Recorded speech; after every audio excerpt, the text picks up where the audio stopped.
Good morning to my dear children of Standard 6. Today we are going to study history, state after the Maurya Empire. Let's do the revision for this chapter.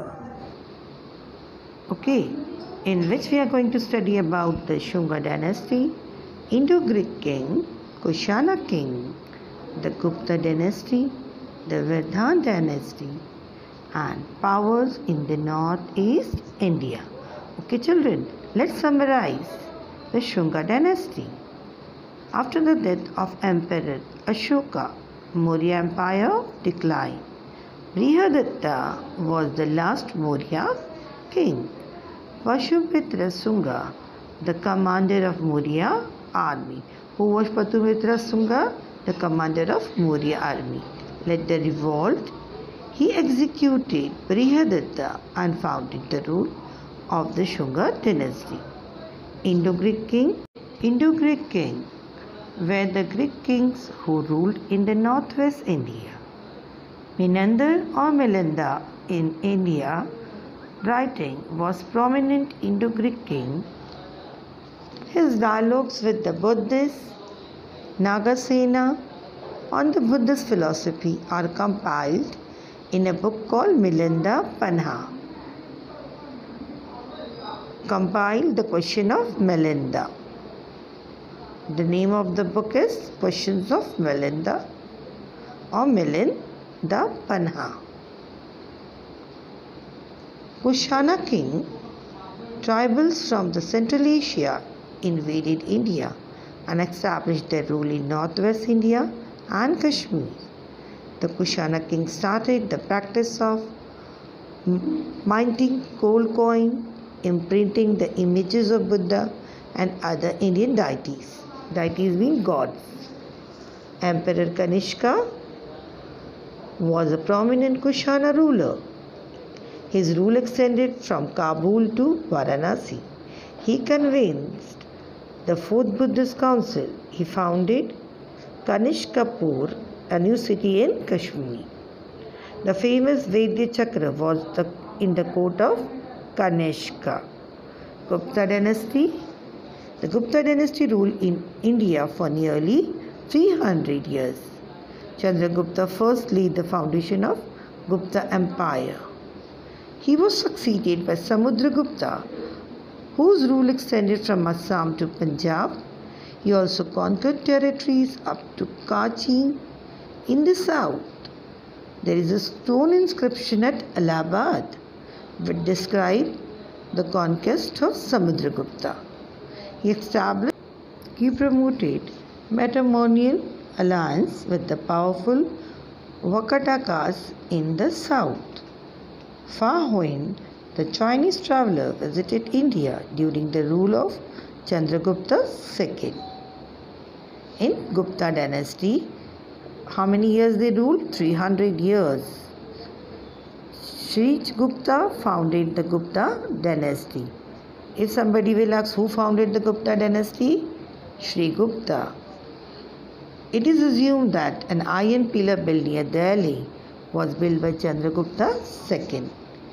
The Vardhan dynasty. Okay children, the Vardhan rose in power with the decline of Guptas. In which century? In the 6th century AD. Prabhakar Vardhan was the founder of Vardhan dynasty. Emperor Harshavardhan was the most renowned Vardhan king. His rule extended from Nepal in the north to the river Narmada in the south and from Assam in the east to Gujarat in the west. Chinese Emperor and King Bhaskavarman of Kamrup was the follower of Buddhism. Harshvardhan wrote the play Ratnavali, Nagananda and Priyadarshika. Trade flourished during the reign. King who worked for the welfare of his subjects. Even in Vardhan dynasty, the Chinese bhikkhus Yongshong visited India during the time of Harshvardhan. The powers in the northeast India Pashuvarman founded the Kamru state in the 4th century. Pratyogveshpur was the capital of Kamrup. The kingdom extended to Brahmaputra Valley, Bhutan, and the part of Bengal and Bihar. During the reign of King Bhaskavarman, Yongchong has visited Kamrup. Now, who visited King Bhaskavarman? Yongchong visited Kamrup, which was the part extended in Bengal and Bihar. The Brahmaputra Valley was extended from Bhutan and the part of Bengal and Bihar. And who founded? Pushpavarman founded the Kamrup state in which century? In the 4th century. Okay, children. Till here we have summarized the Shunga dynasty, the Indo-Greek kings, Kushana king, the Gupta dynasty, the Vedanta dynasty, and powers in the northeast. Now we are going to see the textbook. Okay. The Shunga dynasty. After the death of Emperor Ashoka, Maurya power started declining. The last Maurya emperor was called Brihadrata. The Maurya general Pushpamitra Shunga revolted against Brihadrata, killed him and became the king himself. Who killed Brihadrata? General Pushpamitra Shunga. He killed Brihadrata and took the power in his hand and became the king himself. Indo-Greek king. During this period, there were several small kingdoms ruled by the Greek kings to the northwest of the Indian subcontinent. Whose rules were there during the small kingdom? Ruled by Greek kings. Which area? In the northwest of Indian subcontinent. Okay, those kings are known as Indo-Greek king. In the history of coins of ancient India, the coins of these kings are very important. They had a tradition of putting the pictures of the king on one side and that of a deity on the other side. This tradition later took root in India. One of the famous Indo-Greek kings was Menander, who discussed Buddhist philosophy with the Buddhist bhikkhu. Nagasena. Menander is also referred to Milinda. The questions that he discussed with bhikkhus Nagasena lead to the creation of the book Milinda Panha. The Pali word Panha means question. What do Panha mean? Question. Question which we ask. Was the meaning of Panha. Now look at the picture of silver coin of Menander, both the side. Can you see? Okay, children. The Kushana king. The Kushana king.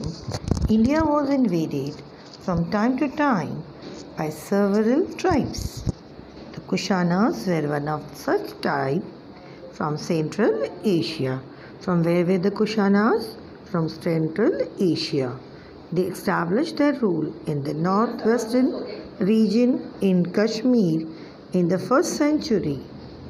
The Kushana king were the first to start minting gold coin in India. They started the custom of putting the images of Gautam Buddha and different Indian deities on the coin. The Kushan king Kanishka extended their empire. What was minted on the coin? Gautam Buddha image by the Kushana king. From which place they have invaded India? They have invaded India from several tribes. The Kushanas have come from which place? Central Asia. Okay, children. Emperor Kanishka. Emperor Kanishka. Emperor Kanishk Empire extended from Kabul in the west to Varanasi in the east.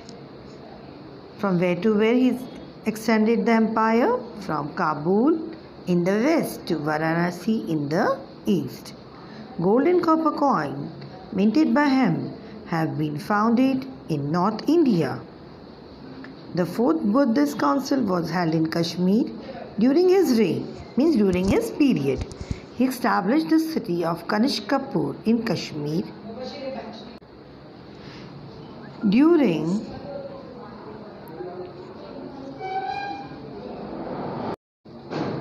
During his period, he established the city of Kanishkapur in Kashmir. It is believed that village of Kanpur near Srinagar today could be Kanishkapur. The well-known poet Ashwaghosh lived during the reign of Kanishka. He wrote the text Buddha Charitra and Vrajashushi. The famous Vaidya Charaka was also named in Kanishka court. Who was the famous poet? Ashwaghosh. Okay. The well-known poet Ashwaghosh lived during the reign of whose reign? Kanishka. And he wrote the text Buddha Charitra and Vyajraj Shushi. He was the famous Ved Charaka in which court? Kanishka court. Okay, children. Gold coin of Kanishka, both the side you can see in the picture. Can you see, children? It was from the Kanishka who started minting the gold coin. Do you know Kanishka gold coin? It was minted by Emperor Kanishka. It has the words Shao, Nanu, Shao, Kanishki, Koshono on one side. It means King of Kings. Emperor Kanishka, Kushana. On the other side, there is an image of Gautam Buddha and the word Buddhu means Bodha written in the Greek script. Okay, children. Look in the picture of your page number 37. Okay. About Gupta dynasty, the Vedhan dynasty and the powers in the north-east India. Okay, children. What we have studied in Shunga dynasty, that after the death of Emperor Ashoka, the Maurya Empire declined.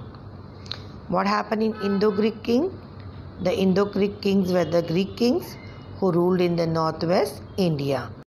The Kushana king, they were the tribals from the Central Asia who had invaded India and established their rule in northwest India and Kashmir. Emperor Kanishka was a prominent Kushana ruler.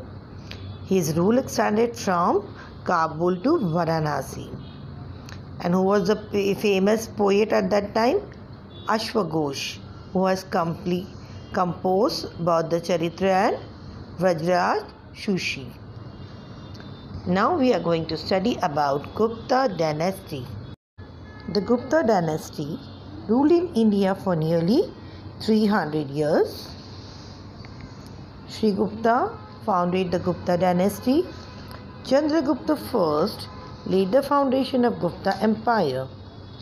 He was succeeded by Samudragupta, whose rule extended from Assam to Punjab. The end of the 3rd century CE saw the rise of Gupta dynasty in the North India. The Gupta remained in the power for nearly 3 centuries. Sri Gupta was the founder of Gupta dynasty. Samudragupta and Chandragupta II were the notable king of Gupta dynasty. He also conquered territory up to Kachi in the south. A stone inscription at Allahabad described the conquest of Samudragupta. Chandragupta II succeeded Samudragupta and he annexed Malwa, Gujarat and Saurashtra Samudragupta. The expansion of the Gupta Empire began during the reign of Chandragupta I. His son Samudragupta defeated the smaller neighboring kingdoms and extended the empire further. In his time, the Gupta Empire spread from Assam up to Punjab. He had also conquered the eastern coastal region up to Kanchi in Tamil Nadu. Due to these victories, his power came to be recognized everywhere. As a result, kings on the northern western frontier as well as those in Sri Lanka made treaties of friendships with him. A pillar inscription at Prayag describes Samudragupta's conquest and victories. This inscription is known as Pragya Prasthi and also as Allahabad Prastasti. He was an expert veena player. He minted coin which had a variety of images engraved on them. In one of them, he is seen playing the veena. His name Samudragupta is engraved on it. Chandragupta II. After Samudragupta, his son Chandragupta II ascended the throne. He extended the Gupta Empire toward the northwest. He also won Malwa, Gujarat and Saurashtra. He established good relations with the powerful Vakataka rulers in the south by giving his daughter Prabhavati in marriage to Rudra Sen II. There is an iron pillar at Mehroli near Delhi. It has not rusted even in the course of the last 1500 years. It is an excellent specimen of the meteorological skill of ancient Indian people. The inscription on the pillar bears the name of the king called Chandra. It is on this basis that the iron pillar is assumed to be of the period of Chandragupta II. Do you know, children? The Chinese traveller Fa Huan came to India during the reign of Chandragupta II. In his travelogue, he has described the social life during the Gupta period. He says that Indian cities are big and prosperous. There are several guest houses for the travellers and also several charitable organizations. The city has hospitals where the poor get medical treatment free of charge. There are great viharas and temples. People are free to choose any occupation. They move about freely. There are no restrictions on their movement. Government officers and soldiers are paid their salaries regularly. People do not drink alcohol or commit violence. The administration of Gupta rule is conducted in the proper and efficient manner. What is the name of Chinese traveller? Fa Huan. He came during whose reign? Chandragupta II. Okay, children.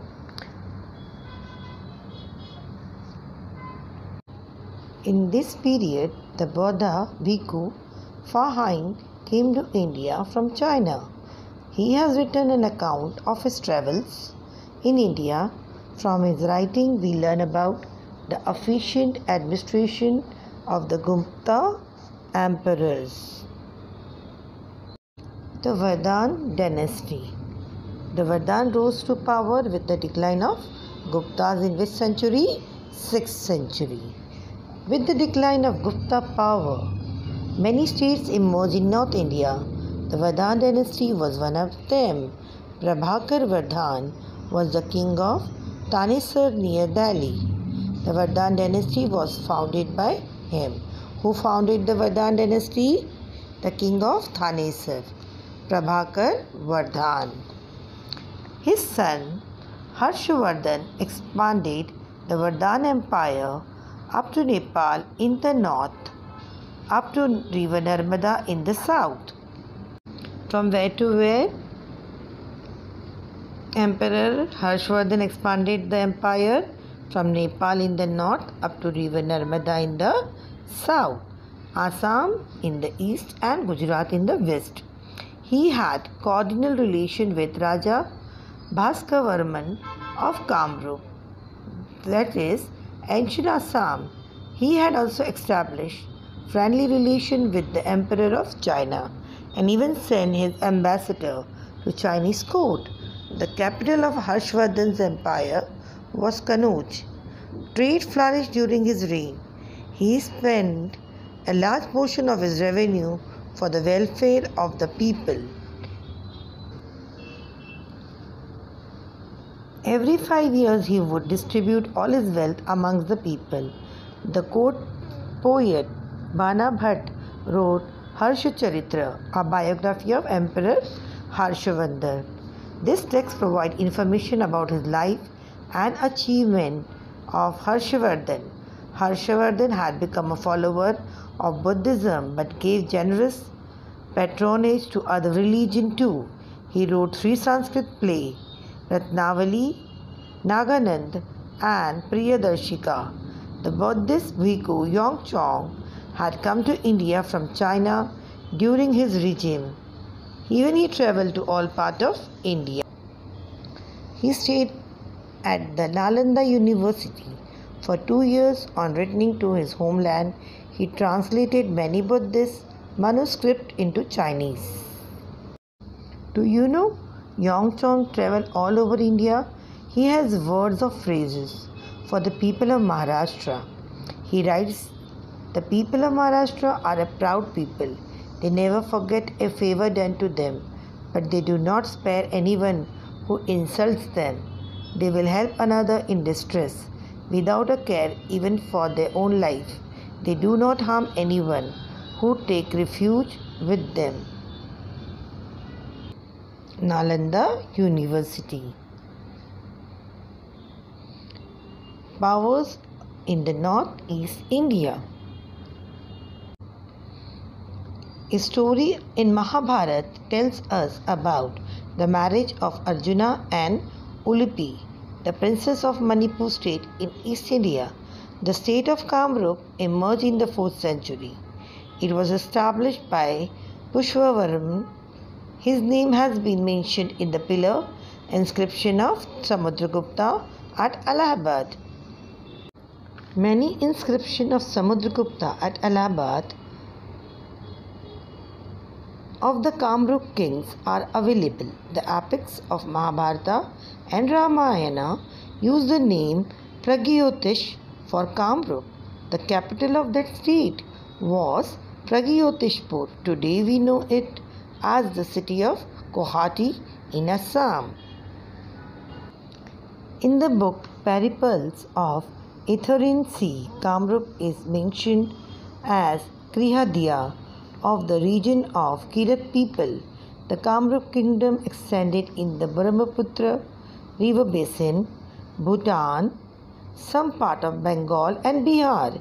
During the reign of the king Bhaskar Varman, Yongchong had visited Kamrup. In this chapter, we learned about the different kingdoms in the North India that emerged in the period after the Mauryas.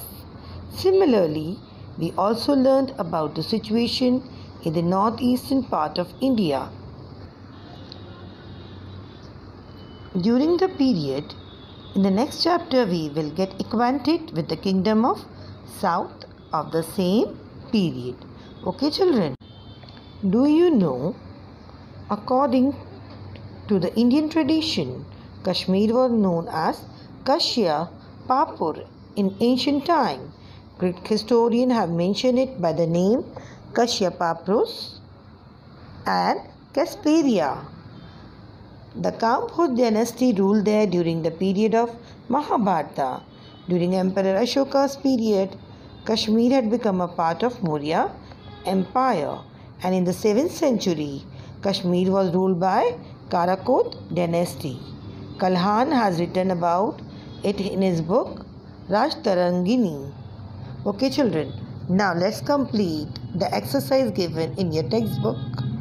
Okay, and write the question answers. Till then, thank you.